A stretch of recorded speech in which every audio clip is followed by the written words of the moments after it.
नमस्कार दोस्तों, मैं Ravindra Yadav, solar engineer of technical energy. और ये मुजफ्फरपुर का दामोदरपुर है और दामोदरपुर के जो रेलवे गुमती है वहाँ से लगभग 100 मीटर की दूरी पे ये रिलायंस ट्रेंड मॉल है। उसी मॉल के ऊपर में अभी दोनों खड़े हैं और यहाँ पे हम लोग 25 किलोवाट का सोलर प्लांट लगाया है। प्लांट का यहाँ पे क्या बेनिफिट है, किस वजह से ये प्लांट यहाँ पे लगा है, क्योंकि ये मॉल है। मॉल चलेगा दिन में और बहुत सुबह चलेगा 10 बजे रात तक चलेगा, उसके बाद मॉल बंद हो जाता है। और ये इस मॉल पे ऑन ग्रिड प्लांट क्यों लगाया गया है, हाइब्रिड क्यों नहीं लगाया या ऑफ ग्रिड क्यों नहीं लगाया, क्योंकि दिन में यूज ज़्यादा है। तो इन सारी बातों के बारे में, इस प्लांट के बारे में इस वीडियो में आपको पता चलेगा। तो काइंडली मेरे चैनल को सब्सक्राइब कीजिए, बेल आइकन हिट कीजिए और अपने दोस्तों में भी शेयर कीजिए, क्योंकि ये वीडियो बहुत ज़्यादा इंफॉर्मेटिव होने वाला है। ये कॉमर्शियल बिल्डिंग है। इस कॉमर्शियल बिल्डिंग पे ये ऑन ग्रिड प्लांट लगाने से बेनिफिट क्या है।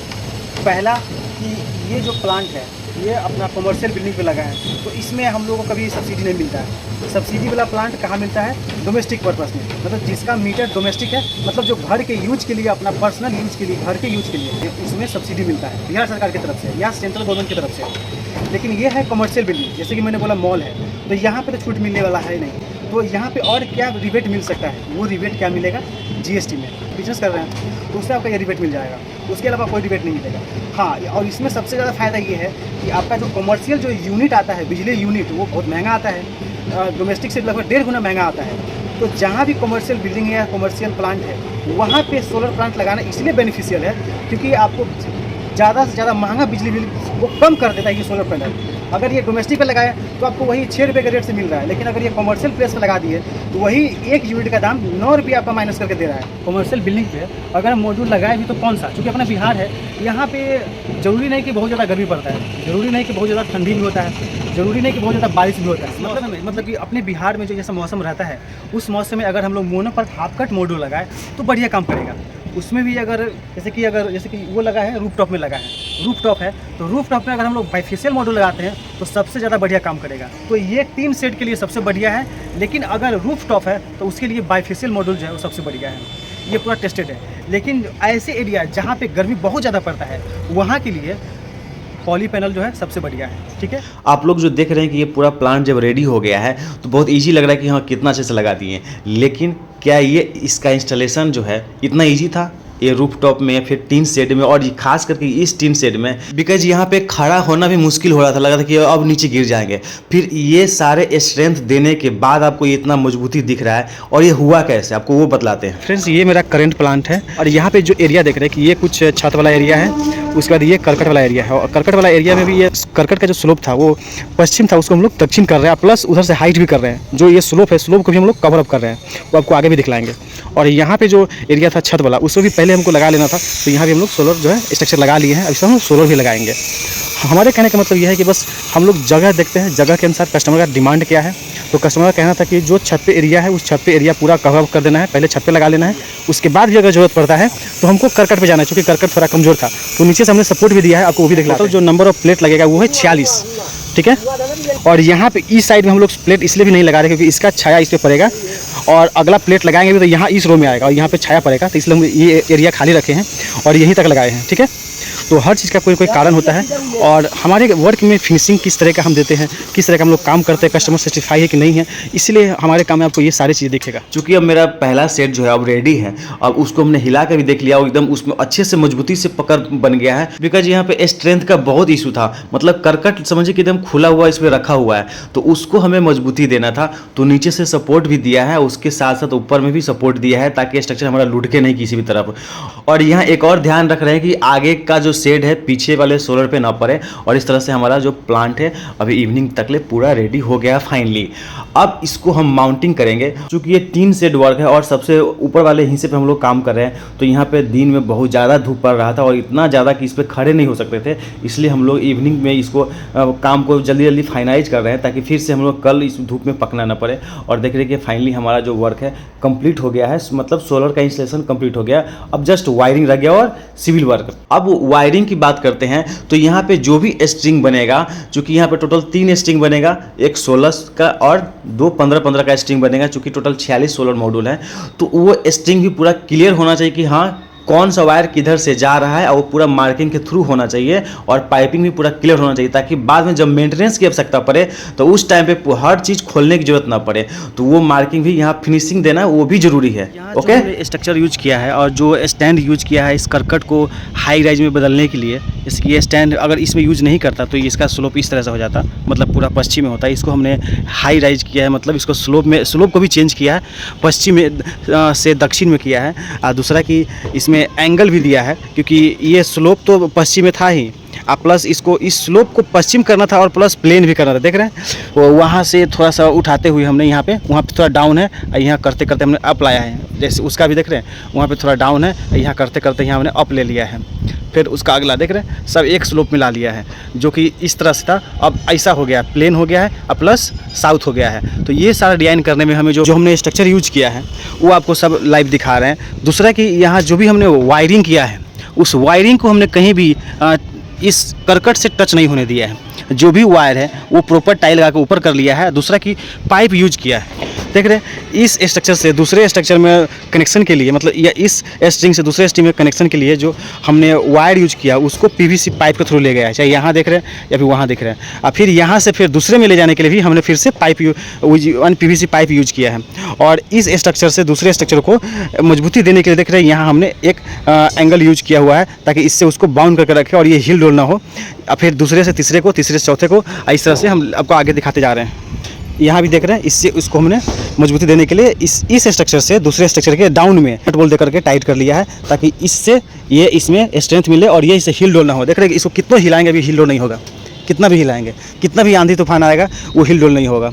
पहले ये जो करकट है देख रहे हैं, ये डम डम मार रहा है, लेकिन इसके वजह से ये और स्ट्रेंथ मिला है ना, कि इसमें और भार पड़ा है, स्ट्रेंथ मिल गया है।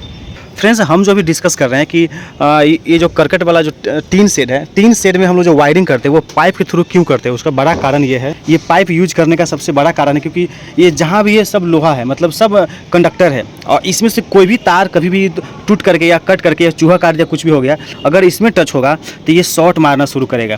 और ये एसी वायर से ज़्यादा ये डीसी वायर का शॉर्ट खतरनाक होता है, वो सीधा जला देगा, बहुत खतरनाक शॉर्ट मारता है।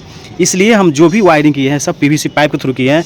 और दूसरा कि कहीं से भी तार नीचे टच ना हो करकट में, मतलब लोहा में, उसका ध्यान रखा है। और ये देख रहे हैं, इस स्ट्रक्चर से जब आगे नहीं लगा है तो उसको हमने दीवार से कनेक्ट कर लिया है, मतलब स्ट्रेंथ देने के लिए। फिर वहाँ भी कनेक्ट कर लिया स्ट्रेंथ देने के लिए, और इस तरह से एक दूसरे को जोड़ते जाए हैं। चूँकि यहाँ पे टोटल 3 टाइप का सोलर मॉड्यूल है। ये 530 वाट का सोलर मॉड्यूल है और ये टोटल 16 पीस है। ये एक लाइन में 8, ये पूरा ये 8 और ये 8 टोटल 16 है। और इसका हमने एक स्ट्रिंग बना लिया। रेस्ट जो ये 545 वाट है, यहाँ पे 2 मॉड्यूल जो है वो 540 वाट है। टोटल का हमने एक स्ट्रिंग बनाकर इसमें 2 स्ट्रिंग बना लिया, क्योंकि ये 16 के बाद ये हमारा टोटल है 30 बचा हुआ है। तो इस टोटल 46 मॉड्यूल में से 16 तो हो गया 530 वाट का। इधर जो बच गया इसमें हमने 2 स्ट्रिंग बना लिया, और इस दोनों स्ट्रिंग को हम लेकर के देख रहे पाइप के थ्रू टोटल जो भी वायरिंग किया है उस जंक्शन बॉक्स से होते हुए सारा कुछ ले गए अपने इन्वर्टर के पास। कहीं भी आपको कहीं तार निकला हुआ नहीं दिखेगा, क्योंकि ये लॉन्ग लाइफ के लिए होता है। और इसमें कि अगर धूप में अगर तार छोड़ देते हैं तो तार का लाइफ कम हो जाएगा, इसलिए जो हेवी वाला पीवीसी है वही यूज करते हैं, ताकि जो तार का लाइफ भी एक्स्ट्रा हो जाए। ये 540 वाट वाला सोलर मॉड्यूल है, इसका पहले VOC हम लोग टेस्ट करते हैं, फिर 545 का भी टेस्ट करेंगे। तो इसका VOC आ रहा है 46 वोल्ट आ रहा है, ठीक है, 46.05 मतलब 46 वोल्ट आ रहा है। और इसी का जब ISC टेस्ट करते हैं तो वो कितना मिल रहा है, और दोनों का डिफरेंस देखेंगे, ठीक है। तो यहाँ पे आ रहा है 5.27 एम्पियर, ओके। क्योंकि वेदर उतना अच्छा नहीं है, वेदर एकदम मतलब क्लियर है लेकिन धूप नहीं है। अब इसका जो VOC हम लोग टेस्ट करते हैं तो इसमें हमको देखना है कि कितना VOC आ रहा है, क्या दोनों में डिफरेंस देखने को मिल रहा है। क्योंकि मौसम थोड़ा अप डाउन हो रहा है और क्योंकि बादल छाया हुआ इसके वजह से, तो इसका मिल रहा है 45.6 वोल्ट। चलिए ठीक है, अब इसका ISC टेस्ट कर लेते हो, क्या पता है, हो सकता है ये पैनल थोड़ा गंदा होगा। तो इसका जो ISC हमें मिला है वो है कितना 5.1 एम्पियर। इस तरह से सभी का जो VOC ISC मिलने वाला है, और सबका वायरिंग करके आ गए इन्वर्टर के पास। और यहाँ पे फिनिशिंग वायरिंग कर रहे हैं, सबको लगा लिए। क्योंकि देख रहे हैं सरफेस जो है पेंटिंग नहीं हुआ है, तो बोले कि यहाँ पे आप लगा लीजिए, हम उसको बाद में फिनिशिंग कर लेंगे। और एक बात आप लोग नोट कीजिए कि यहाँ पे हमने किटकैट दिया है। चूँकि किटकैट नहीं भी तो काम चल जाता, लेकिन डायरेक्टली उसको MCB में एल्युमिनियम केबल कनेक्ट नहीं कर सकते थे, इसलिए यहाँ पे किटकैट दिया है। इन्वर्टर लगा रहे हैं, इन्वर्टर लगाने में सबसे ज़्यादा जरूरी है कि हर चीज़ प्रॉपर तरीके से होना चाहिए, सब में लगा होना चाहिए। जो भी तार हम जो इसमें ज्वाइन करेंगे, प्रेस करेंगे, चाहे इन्वर्टर में लगाए, चाहे SCB में लगाए या SPD में लगाए, या डीसी साइड में लगा है, जो सारे के सारे जो वायर है वो सारे के सारे लग से के थ्रू लगा होना चाहिए, ताकि जब फिर से हमको मूव करना पड़े तो एक उसमें टच नहीं हो, फिर से उसको छीलना पड़े, क्रॉच नहीं लगे। तो ये मतलब एक फिनिशिंग दे देना, काम को फिनिशिंग से करना, उसके लिए हमें लग लगाना जरूरी है। प्रॉपर तरीके से ट्रे लगाना जरूरी है, ताकि इतना सारा जो वायर होगा तो इधर उधर ना हो। और एक अगर ट्रे नहीं लगाते हैं, अगर पाइप लगाते हैं तो बहुत सारा पाइप हो जाएगा, लेकिन ट्रे का फायदा ये है कि सारा का सारा वायर एक साथ आ जाएगा, और यहाँ से लेके इसमें डाल दिए, फिर इससे लेके इसमें डाल दिए, मतलब एक साथ लाने के लिए हमें ट्रे यूज करना जरूरी है। उसके बाद यहाँ से यहाँ कनेक्टिविटी के लिए हम या तो फ्लेक्सिबल यूज करें या फिर पीवीसी यूज करें, तो हम फ्लेक्सिबल ज़्यादा ईजी होता है, इसलिए हम फ्लेक्सिबल यूज कर रहे हैं। उसके साथ यहाँ पे जो भी कनेक्शन कर रहे हैं तो तार उतना ही कट करना है जितना इसमें लग रहा है, एक्स्ट्रा तार भी नहीं इसमें डाल के देना है, ताकि जब कभी हम मेंटेनेंस करने आए तो हमें पता ही नहीं चलेगा कि घोंच तार रहेगा तो हमको पता ही नहीं चलेगा। तो इन सारी बातों को देखते हुए हम यहाँ पूरा कनेक्शन कर रहे हैं। जैसा कि यहाँ पे देख पा रहे हैं कि ऊपर में यहाँ पे फ्यूज लगा दिया 415 वोल्ट 63 एम्पियर का, 4 फ्यूज ले लिए हैं। एसीडीवी जो डिजाइन किया, इस एसीडीवी में क्या है, यहाँ पे कनेक्टर है, इस किटकट से होते हुए ये कनेक्टर में चला गया, कनेक्टर से होते हुए एसपीडी में कॉमन है, इस कॉमन से होते हुए चला गया अपना एमसीबी में, और ये जो एमसीबी है ये भी 63 एम्पियर का है, ठीक है। और यहाँ से फिर चला गया अपना इन्वर्टर के लिए। तो इस तरह से इसका डिज़ाइन है। और ये जो इंडिकेटर है, ये इंडिकेटर हमने तीनों फेज का लेकर गया, शायद कोई फेज डाउन है, कोई ये फेज डाउन है, ये फेज डाउन है, मतलब तीनों में से कोई भी फेज अगर डाउन होगा तो यहाँ पे फेज इंडिकेट कर देगा कि हाँ कौन सा फेज डाउन है। फेज डाउन होगा तो यहाँ पे फॉल्ट दिखा देगा, क्योंकि ये फीड नहीं करेगा।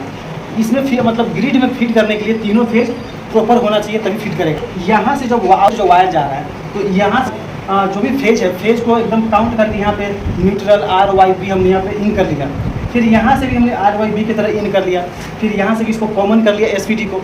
जब यहाँ से इन करेंगे इन्वर्टर के लिए तो यहाँ भी हमें ध्यान रखना है कि RYB एंड न्यूट्रल और अर्थिंग, ये टोटल 5 तार इसमें प्रॉपर तरीके से जाना चाहिए। इसमें जो नंबरिंग दिया है वो नंबरिंग मिसमैच नहीं होना। बट ये कनेक्शन तो आपको दिखा दिया, लेकिन इसमें कनेक्शन कैसे किया वो दिखलाते हैं। तो जो भी तार आया उस सभी तार को हमने पहले छील करके उसमें लग लगाया हीट सिंक वाला, और उसे क्रिम्प किया, और वो भी अच्छे तरीके से, ताकि प्रॉपरली वो जो लग है वो निकले भी नहीं, और एकदम प्रॉपर तरीके से उसका तार इधर उधर छितराया भी नहीं। वो ज़रूरी है, वरना अगर जितना बार खोलेंगे जितना बार टाइट करेंगे उतना बार वो लग छितराएगा। तो वो सब ध्यान देना जरूरी था इसलिए। और वायर के लिए हमने यहाँ पे ध्यान दिया कि अगर कलर एक है तो उसमें मार्किंग कर लिया, एटलीस्ट कनेक्शन टाइम पहचान में आ जाए। और दूसरा कि जब पूरा फाइनल कनेक्शन हो जाएगा तो उससे हम टेस्टिंग तो करेंगे ही, कनेक्टिविटी चेक करके ही इसको ऑन करेंगे, तो उसके लिए टेंशन नहीं लेना है। लेकिन कनेक्शन टाइम हमको फिर से खोलना ना पड़े, इसलिए उसको मार्किंग करना जरूरी है, ठीक है, क्योंकि वायर सेम है इसके लिए। और जब यहाँ पूरा कनेक्ट हो गया तो उसे प्रॉपरली अंदर में ठूस करके उसे टाइट कर लेंगे, बिकॉज अब ये खुलेगा नहीं। अगर इसको खोलने का मतलब है कि पूरा सिस्टम बंद करना, पूरा हर चीज़ प्रॉपर बंद होने के बाद ही इसे खोल सकते हैं, क्योंकि इसमें करेंट जो है डायरेक्ट होगा ग्रिड से, इसके वजह से। और ये अभी खोलना नहीं, इसलिए हमें प्रॉपर तरीके से यहाँ पे खास ध्यान रखना है। और ऑन ग्रिड में यही वायरिंग है जो सबसे सेंसिटिव है, ठीक है। इसमें उल्टा पुल्टा होगा तो आपका सिस्टम ऑन नहीं होगा। और इसको टाइट करना और इसे इन्वर्टर में पुट करना भी बहुत ईजी है, बस थोड़ा सा ध्यान रखना होगा कि उसका खाँच मिलना चाहिए, ठीक है। उसमें खाँच बना हुआ रहता है, वो पुट हो गया है, अपना जो डोंगल है वो कंप्लीट हो गया, इसमें इन हो गया। अब जो बारी है वो है कनेक्टिविटी, मतलब मात्र सोलर का, क्योंकि अपना ये इनपुट जो है कनेक्ट हो गया है। उसके अलावा आपको कुछ भी दिख रहा है, नहीं दिख रहा है ना। उसके बाद सिर्फ ये डोंगल है, उसके बाद ये सिर्फ कनेक्ट करने के बाद हम इसे ऑन करेंगे। लेकिन अभी ऑन नहीं करेंगे क्योंकि नेट मीटरिंग नहीं हुआ है। अगर इसे हम अभी ऑन कर देंगे, नीचे में कनेक्ट कर देंगे, तो जो बिल है वो बढ़ के आने शुरू हो जाएगा, इसलिए हमें वेट करना है जब तक कि नेट मीटरिंग नहीं हो जाए। यहाँ के अर्थिंग की बात करें तो अर्थिंग ऐसे जगह पे था कि हम आपको बार बार दिखा नहीं सकते थे, तो टोटल यहाँ हमने 3 अर्थिंग किया है। एक इन्वर्टर के लिए जो एसीडीवी से होते हुए जाएगा, और एक डीसी पॉइंट के लिए जो डीसी एसपीडी में जाएगा, और एक अपने स्ट्रक्चर के लिए जो छत पर लगा है। आप वायरिंग दिखाते हैं, ये है अपना डीसीडीवी। यहाँ पे हमने 2 डीसीडीवी यूज किया है, स्ट्रिंग बनाया है। वो वोल्टेज रेंज जाने वाला था 800 वोल्ट के आसपास, 800 750 से 800 जाने वाला था। और ये जो अपना इन्वर्टर है, इसका जो VOC रेंज है दिया हुआ है 200 से 1000 VDC दिया हुआ है, ठीक है। 200 से 1000 VDC है, लेकिन इसमें एम्पियर थोड़ा कम है। एम्पियर कितना है? मात्र 26 एम्पियर है। ये दोनों मिला के 26 है, ये दोनों मिला के, इट मीन्स कि एक 13 और दूसरा भी 13, ठीक है। यहाँ पे लिखा हुआ भी है PV1 PV2, यहाँ पे रीड कर सकते हैं। जो भी कनेक्शन करते हैं इन्वर्टर का, वो इन्वर्टर के VOC रेंज, यही रेंज के अनुसार करते हैं, ठीक है। और फिर ये ISC के अनुसार भी करते हैं, दोनों ध्यान रखना होता है। जैसे कि ये सोलर से जो तार आया, इसमें टोटल 6 तार हैं। जो 3 स्ट्रिंग में डिवाइड होता है। तो एक स्ट्रिंग हमने यहाँ पे कनेक्ट किया और दूसरा 2 स्ट्रिंग यहाँ पे ले लिया। PV1 बना देंगे और इसको PV2 बना देंगे, इसीलिए डिवाइड कर लिया है ताकि कभी भी हम लोग चेक करना पड़े तो डायरेक्टली इसको चेक करें और फिर डायरेक्टली इसको चेक करें, PV1 और PV2 को फट से चेक कर सके, मिक्स नहीं करना। और यहाँ जब पूरा जब स्ट्रिंग बन के अब हमारे पास यहाँ 3 स्ट्रिंग आ गया है तो तीनों को हमने बांट लिया है। ये अलग है, ये PV2 है और ये PV1 है, इसको हम यहाँ पे, ठीक है। इस तरह से हमारा पूरा DC का जो है कंप्लीट वायरिंग। टोटल हमने 2 अर्थिंग यूज किया है, एक AC/DB के लिए जो AC/DB से होते हुए चला गया इन्वर्टर के लिए भी, और एक यूज किया है DC/DB के लिए, और एक स्ट्रक्चर के लिए ऊपर में चला गया, डायरेक्ट ऊपर में ही है, ठीक है, बॉडी अर्थ का ऊपर में चला गया। सोलर का जो ऊपर से स्ट्रिंग आया है वो नीचे तक ले अच्छे से कनेक्ट कर लिया है, लेकिन इन्वर्टर में कनेक्ट करने से पहले उसे चेक कर लेंगे कि क्या VOC प्रॉपर मैच हो रहा है।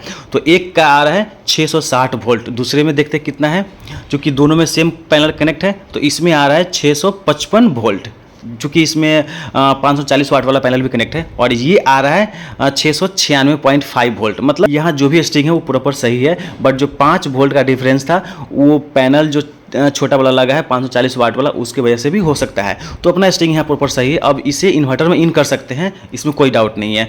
अब प्रॉपर इन होने के बाद अब हमें नेक्स्ट क्या करना है, इसे स्टार्ट करना है। लेकिन इसे स्टार्ट करने से पहले हमें इसका सोलर मीटर भी हमको लगाना है, ठीक है। जब सोलर मीटर लग जाएगा तो हमें इसको ऑन करेंगे, नीचे सप्लाई दे करके फिर ऊपर ऑन करेंगे।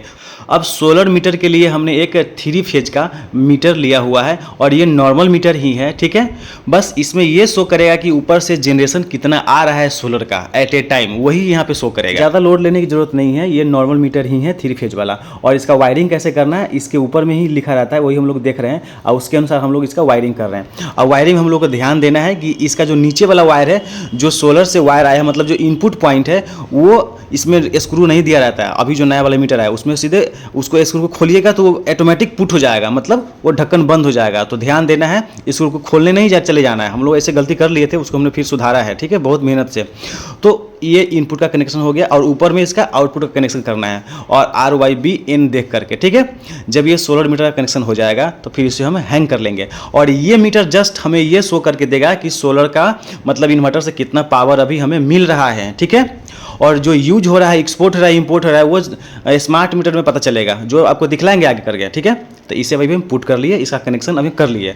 अब ये कनेक्शन कहाँ दे रहे हैं, तो यहाँ इनका एक बोर्ड लगा हुआ है और यहाँ पे KitKat लगा हुआ है। इस KitKat से हम यहाँ पे जोड़ रहे हैं, ठीक है। क्योंकि और कोई यहाँ पे MCB दिया नहीं था, बिकॉज इसका वायरिंग ऐसे करना है कि जो भी पावर ऊपर से आएगा जनरेट होकर के वो पहले घर के लोड चलाए और फिर जो एक्सेस होगा वही एक्सपोर्ट करे। इसलिए हमें जरूरी था कि इसका कनेक्शन मेन इनपुट पॉइंट पे ही दे, जहाँ मीटर से डायरेक्टली कनेक्ट हुआ है तो वो डायरेक्टली KitKat में ही आया है, तो हम भी इसके KitKat के आउटपुट में ही सप्लाई दे रहे हैं, ओके। ताकि इसके बाद ही बाकी लोड कनेक्ट है तो जो भी जनरेशन आएगा वो यहाँ पे आएगा और यहाँ से फिर लोड में जुड़ा हुआ है तो पहले लोड चलाएगा, जो एक्सेस पावर होगा वही एक्सपोर्ट करेगा। इस तरह से वायरिंग करना था और यही कारण है कि हम लोग यहाँ पे कनेक्ट कर रहे हैं। तो यहाँ भी फेज प्रॉपरली देख करके ही कनेक्ट करना है, RYB और N करके, ठीक है। कईयों के पास ऐसा भी होगा कि मीटर से जो पावर आया वो MCC में दे दिए और फिर वहाँ से लोड डिस्ट्रीब्यूट किए। तो अगर यहाँ MCC भी लगा रहता है तो MCC में हम इसका सप्लाई देते हैं, ठीक है, या बस बार रहता है तो बस बार में जोड़ देते हैं। लेकिन ऐसा कुछ नहीं था, यहाँ पे यही KitKat ही था तो इसी में हमने सप्लाई दे दिया और अब हम KitKat को उसको इन कर रहे हैं। तो देख रहे हैं कि सब में सप्लाई आ गया और मीटर में भी अपना पावर आ गया है और हर चीज़ यहाँ प्रॉपरली जब लाइट आ जाएगा, सभी कनेक्शन हो जाएगा तो इन्वर्टर के पास चलेंगे और फिर वहाँ पे चेक करेंगे और उसके बाद इन्वर्टर को भी ऑन करके दिखलाएंगे। थोड़ा इंतजार कीजिए और एक्सपोर्ट कैसे चेक करें वो भी आपको दिखलाएंगे, तो लास्ट तक बने रहे और पूरा चेक कीजिए। थोड़ा वायर एक्स्ट्रा था तो उसे हम लोग क्रीपिंग कर लिए, मतलब अच्छे से दीवार में लगा दिए। थोड़ा वायर एक्स्ट्रा देना भी जरूरी है, ठीक है। अब यहाँ से जब ये जनरेशन मीटर हमारा जब रेडी हो गया तो अब चलेंगे इन्वर्टर के पास और यहाँ पर चेक कर लेंगे हर फेज में जो प्रॉपर वोल्टेज आ रहा है या नहीं आ रहा है। तो ये हर फेज का वोल्टेज चेक कर रहे हैं, ठीक है। तो सभी 220, 225, 227 ऐसा कुछ आ रहा है, मतलब सबका फेज वोल्टेज मतलब न्यूट्रल टू फेज, ठीक है। अब फेज टू फेज चेक कर लेते हैं। तो फेज टू फेज भी अपना 400 के आसपास होना चाहिए, तो वो भी मतलब मिल रहा है। सबका है ना, सबका थोड़ा मोटा डालिएगा, ठीक है। चल ठीक है। अब ये पहले खोलिए, इसको पहले बंद कीजिए, पहले यहाँ बंद कर लिए। एक बार पहले सबका कनेक्टिविटी चेक कीजिए, पहले इसका जो कनेक्टिविटी है, हाँ ठीक है। जब ये पे करेगा सबका, देखिए पहले आर पे लगाइए, कनेक्टिविटी सही है। दूसरे का चेक कीजिए, बी का कनेक्टिविटी सही है। सबका चेक कीजिए, सही है। कनेक्टिविटी चेक कीजिए, सही है। चलिए ठीक है, ये ठीक है। अब ये यहाँ से वहाँ चेक कीजिए, उल्टा पुल्टा तो नहीं है। यहाँ से तो यहाँ मतलब हाँ। ठीक है। नहीं, चेक कीजिए ना एक बार, सबका चेक कीजिए, ठीक है। ये सबका कनेक्टिविटी चेक हो गया, मतलब ये सही है। एक बार इसको यहाँ पे चेक कर ले, RYB है कि नहीं। हाँ, निकाल खोलिए उसको, R पे दिखाइए कितना है, R पे है, लगाइए, R पे लगाए। हाँ, इधर दिखाइए, हाँ लगाइए, हाँ इसका सही है। अब आप चेंज कीजिए, आगे बढ़ते रहिए। ये 2 पे है, चलिए इसका भी कनेक्टिविटी सही है, Y हो गया। इस पे क्या लिखा हुआ है, हाँ 3 लगाइए। ये भी कनेक्टिविटी सही है, उसका मतलब अभी न्यूट्रल हो गया करेगा। हाँ ना, उगे वाला, हाँ ये भी सही है, कनेक्टिविटी सब सही है। अपना DC स्विच दिया हुआ है, अभी ये ऑफ है, कनेक्टर सब टेस्टेड है। चलिए यहाँ से ऑन कीजिए, जय बाबा इसका ऑन कीजिए। ओके, हाँ कर रहे। अब ये स्विच को हम DC को ऑन करते हैं, देखते हैं क्या आवाज़ है। Kirloskar solar loading, system loading, wait second ले रहा है। अभी टाइम कितना हो रहा है दिलीप, देखो तो। टाइम हो गया 3:10 बाकी। 3 मतलब 3 बज गया जी। 3 बजे टेस्टिंग ले रहा है। 9 8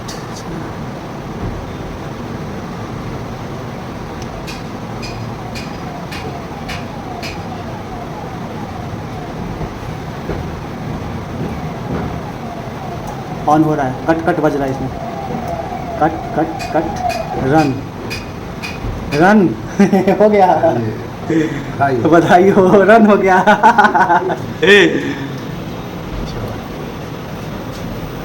अब वही बढ़ता जाएगा। बुलाइए हम इनके मालिक, हम आपको खाएंगे। अभी बढ़ता जाएगा, जितना इसको जाना होगा उतना चल जाएगा, धीरे धीरे सब स्टार्ट हो जाएगा। हर चीज़ ओके होने के बाद इसमें पावर दिए हैं ताकि कोई गलती ना रह जाए। अभी 3 बज रहा है ना, तो 10 किलोवाट के ऊपर जाएगा। बड़ा सिस्टम में बहुत कुछ देख के करना पड़ता ना, तो ये वो धोखा सब खरा है, इसलिए हम सावधानी बरतते जैसे हाँ देखिए, हाँ 9 किलोवाट गया, तो 10 किलोवाट ऊपर जाएगा ही, क्योंकि अभी 3 बज रहा है ना। कम से कम 60 पर, कम से कम 50% के आसपास का प्रोडक्शन मिलना चाहिए। 9 किलोवाट का प्रोडक्शन अभी उसके अंदर चल रहा है। चेक करना है कि किस फेज में कितना है। इस इन्वर्टर का कोई इन्फॉर्मेशन हमें चेक करना है तो ये बटन जो है इसे पुश करके आगे हम लोग बढ़ाते जाएंगे और पूरा सब इन्फॉर्मेशन जो है चेक करते जाएंगे कि कितना वोल्टेज अभी सप्लाई दे रहा है, कितना एम्पियर दे रहा है, कितना पावर सप्लाई कर रहा है। सारा कुछ जो भी इन्फॉर्मेशन है इसे पुश करके पूरा इन्फॉर्मेशन चेक कर सकते हैं। फ्रेंड्स, ये पूरा इंस्टॉलेशन हमने पूरा करके इस नेट मीटरिंग के साथ ये वीडियो आपको दिखा रहे हैं। इस वीडियो में स्टार्टिंग से जब हमने इंस्टॉलेशन करना शुरू किया, कैसे कैसे इंस्टॉल किया, उसके बाद पूरा चूँकि ये ऑन ग्रिड प्लान है, तो जब तक ये नेट मीटरिंग नहीं होता इस वीडियो का कोई मोटिव नहीं रह जाता। इसीलिए इस वीडियो को पूरा कंप्लीट होना, जब तक ये नेट मीटरिंग हो गया तब तक वेट किए हैं। और आज जब पूरा नेट मीटरिंग हो गया तो पूरा आपको टेस्टिंग करके, अभी 3 बज रहा है, 3 बजे आप पूरा टेस्टिंग करके आपको ये दिखला रहे हैं। हमारा ये इंस्टॉलेशन जैसे कैसे कौन सा हमने किट्स यूज किया है, कितना फिनिशिंग से हमने काम किया है और कैसे कस्टमर सेटिस्फाई है कि नहीं, सबसे पहली बात ये सारा कुछ आपको कैसा लगा और ये मेरा वीडियो आपको कैसा लगा हमें कमेंट में जरूर बताइए। ये इनका मेन मीटर है, तो अब जो एक्सपोर्ट जो दिखाएगा वो इसी में दिखाएगा, ठीक है। तो ये जो मेन मीटर है, तो इसमें आप इसको पहले ओपन करेगा, ये जो 0 है इसको हम टच करेंगे तो ये आगे बढ़ना शुरू होगा। यहाँ पे एक्सपोर्ट दिखा रहा है, अभी 0 दिखा रहा है क्योंकि इनका घर में यूज हो रहा होगा इसके वजह से। और यहीं पे नेट आ जाएगा, ठीक है, कि कितना यूनिट का इनको बिल देना है, यहीं पे नेट आ जाएगा। तो एक्सपोर्ट इंपोर्ट यही बस चेक करना है, ये इंपोर्ट है ये एक्सपोर्ट है बस।